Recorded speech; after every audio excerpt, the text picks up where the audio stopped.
কেমন আছো সবাই? আশা করি সবাই খুব ভালো আছো।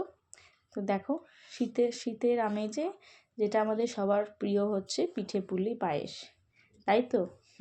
তো চলো আজকে এরকম একটা রেসিপি বানাবো, তোমাদের সাথে শেয়ার করছি।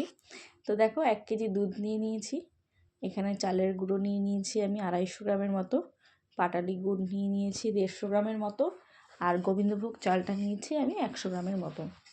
তো চলো, এখানে এবার আমি এই যে চালের গুঁড়োটা নিয়ে নিয়েছি, এই চালের গুঁড়োটা কিন্তু আমি মেখে নেবো। আটার যেরকম মাখি আমরা সেরকম কিন্তু অল্প অল্প জল দিয়ে মাখবো, কারণ একবারে বেশি জল দিয়ে মাখলে কিন্তু এটা কিন্তু একদম নরম হয়ে যাবে এবং কেমন একটা হয়ে যাবে।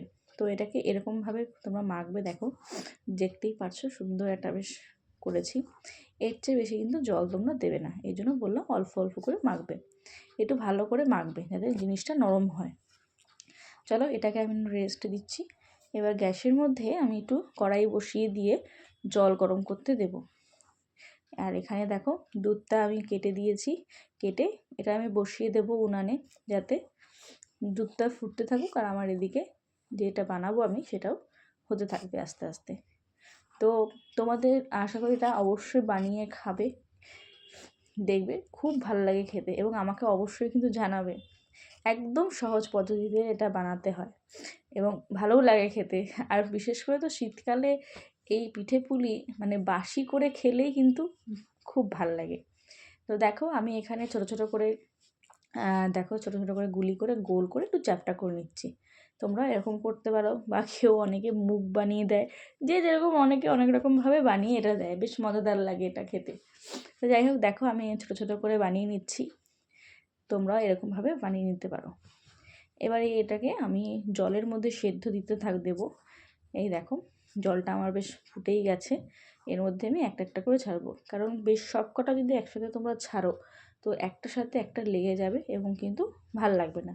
আর তোমরা এটাকে একটু ছোটো করেই করার চেষ্টা করবে, যাতে দুধের সাথে ফুটলে বেশ রসটা ভালো করে ঢোকে, মানে একটু ভালো রসালো হয়।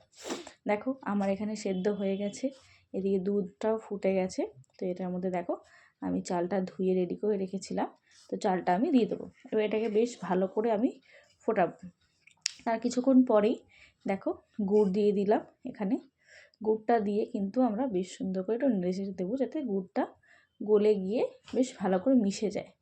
আর এই শীতকালে কী ভালো তো, নলেন গুড়ের গন্ধ এত ভাল লাগে, মানে এইটা ছাড়া মানে চিনি টিনি দিয়ে যেরকম অনেকে করে, একদমই ইচ্ছা করে না।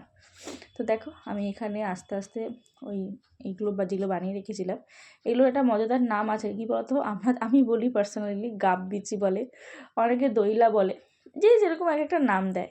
তো দেখো, রেডি হয়ে গেছে। দেখা হচ্ছে পরের মিনি ব্লগে। কেমন হয়েছে অবশ্যই